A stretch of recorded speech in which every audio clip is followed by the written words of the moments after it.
Hello बच्चों, let's read this question. So this question says an electron in an hydrogen atom jumps from excited state N to the ground state.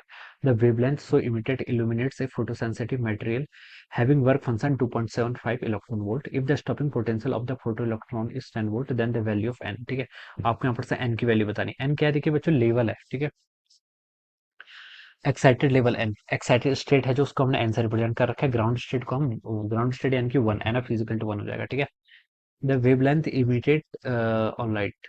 Okay, अब देखिए बच्चों, इस question को आप start कर लीजिए। इस क्वेश्चन का की कॉन्सेप्ट आप देखिए, क्या लिख सकते हैं, आइंस्टाइन फोटोइलेक्ट्रिक इक्वेशन भी लिख लीजिए। ये आपका देखिए मॉडर्न फिजिक्स पर बेस्ड क्वेश्चन है। यहाँ पर आपका हाइड्रोजन एटम का कॉन्सेप्ट भी यूज हो रहा है और आइंस्टाइन फोटोइलेक्ट्रिक इक्वेशन भी क्या हो रही है, यूज हो रही है। तो चलिए, मैं बेसिक है फिर भी हाइड्रोजन एटम लिख लेता हूँ। ठीक है, दोनों ही कॉन्सेप्ट आपके यहाँ पर क्या हो रहा है, एटम्स का कॉन्सेप्ट भी यूज हो रहा है और ड्यूल नेचर ऑफ रेडिएशन का कॉन्सेप्ट भी यूज हो रहा है। ठीक है, अब देखिए बच्चों, यहाँ पर बोल रखा है an electron hydrogen atom jumps from excited state. ये कोई एक्साइटेड स्टेट एन है मान लीजिए, ये आपकी ग्राउंड स्टेट है। ग्राउंड स्टेट के लिए एन इजिकल टू 1। ठीक है, यहाँ से क्या कर रहा है आपका, ये निकल रहा है। ठीक है, अगर देखिए इलेक्ट्रॉन आपका जंप करेगा, ठीक है, तो ये क्या करेगा, फोटोन को इमिट करेगा। और फोटोन जिसकी एनर्जी कितनी होगी आपकी, एच सी बाय लैम्डा के इक्वल। कितनी होगी आपकी, एच सी बाय लैम्डा के इक्वल। ठीक है, और आप यहाँ पर से ये बता सकते हैं जो आपका एच सी बाय लैम्डा होगा, ये किसके इक्वल होगा। देखिए यहाँ पर से इन दोनों की आपकी एनर्जी डिफरेंस के इक्वल होगा। कितना एनर्जी डिफरेंस, ठीक है, ये कितना होता है देखिए आपके -13.6। ठीक है, इलेक्ट्रॉन वोल्ट। ठीक है, एनर्जी डिफरेंस किसी भी स्टेट पर एनर्जी कितनी होती है, -13.6 डिवाइडेड बाय आपका एन स्क्वायर के इक्वल। कितना होता है आपका, एन स्क्वायर के इक्वल। ठीक है, तो यहाँ पर आप इसको लिख लीजिए 1/n स्क्वायर हो जाएगा। ठीक है, माइनस, ठीक है, और कहाँ पर आ रहा है आपका, 1 पर आ रहा है। ठीक है, तो ये आपके यहाँ पर से एनर्जी का डिफरेंस हो जाएगा। ठीक है, आप इसको यहाँ पर से ऐसे लिख सकते हैं, एच सी बाय लैम्डा। ठीक है, बाउंडेड सिस्टम इसलिए माइनस साइन के उसका। ठीक है, तो आप इसको ऐसे कर लीजिए, 13.6 इलेक्ट्रॉन वोल्ट को ऐसे कर लीजिए, माइनस को अंदर लेके चले जाते हैं। चलिए, 1 - 1/n स्क्वायर। ठीक है, ये वैल्यू आपकी आ जाएगी। ठीक है, ये वैल्यू आपके यहाँ पर से इतनी आ जाएगी, इतना इलेक्ट्रॉन वोल्ट। ठीक है, अब क्वेश्चन बोल रखा है, देखिए जो भी आपका फोटोन है, ठीक है, the wavelength emitted illuminates a photosensitive material having work function। Work function देखिए आपको फोटोसेंसिटिव मटेरियल का गिवन करके कितना, 2.75 इलेक्ट्रॉन वोल्ट।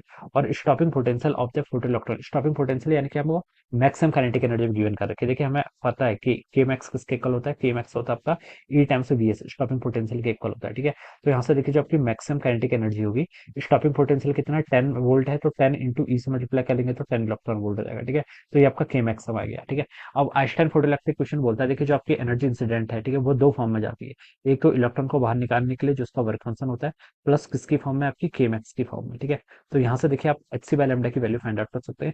फाइव नॉट आपको पहले से गिवन है कितना, 2.75 इलेक्ट्रॉन वोल्ट, प्लस के मैक्स आपका 10 है, तो इन दोनों को ऐड कर लीजिए तो कितना होगा आपका, 12.75 इलेक्ट्रॉन वोल्ट के इक्वल। ठीक है, तो इतनी एनर्जी का फोटोन क्या कर रहा है, सॉरी, इतनी एनर्जी का फोटोन क्या कर रहा है आपके यहाँ से रिलीज हो रहा है। ठीक है, तो अब इसके यहाँ पर पुट कर लीजिए कि ये कितना रहेगा, 12.75 electron volt it is equal to 13.6 electron volt. ठीक है, और ये हो जाएगा 1 - 1/n स्क्वायर। ठीक है, तो देखिए बच्चों, 12.75 डिवाइड बाय 13.6 करेंगे तो 12.75 डिवाइडेड बाय आपका 13.6 कर रहा हूँ, तो ये वैल्यू बच्चों आपकी 0.9375 आ रही है। कितनी आ रही है, 0.9375 के इक्वल। ठीक है, इजिकल टू 1 - 1/n स्क्वायर हो जाएगा। ठीक है, तो बच्चों आप इसको देखिए सिंप्लीफाई कर लीजिए।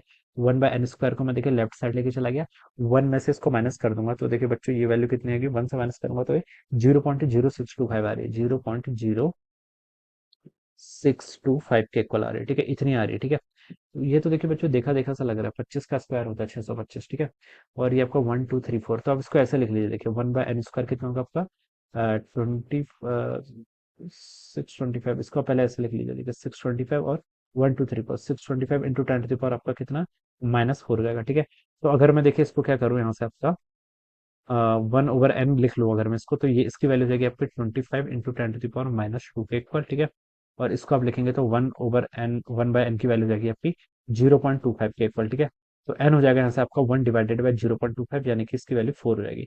एन बच्चों आपका 4 आ गया। ठीक है, तो वैल्यू ऑफ एन पूछा था तो 4 ऑप्शन होना चाहिए, यानी कि देखिए सी ऑप्शन पे गिवन है, तो सी ऑप्शन इसका राइट आंसर हो जाए। ठीक है, तो इस तरीके से इस क्वेश्चन को हम क्या करेंगे, सॉल्व करेंगे। Alright, so I hope you all understood this concept. All the best and thank you so much.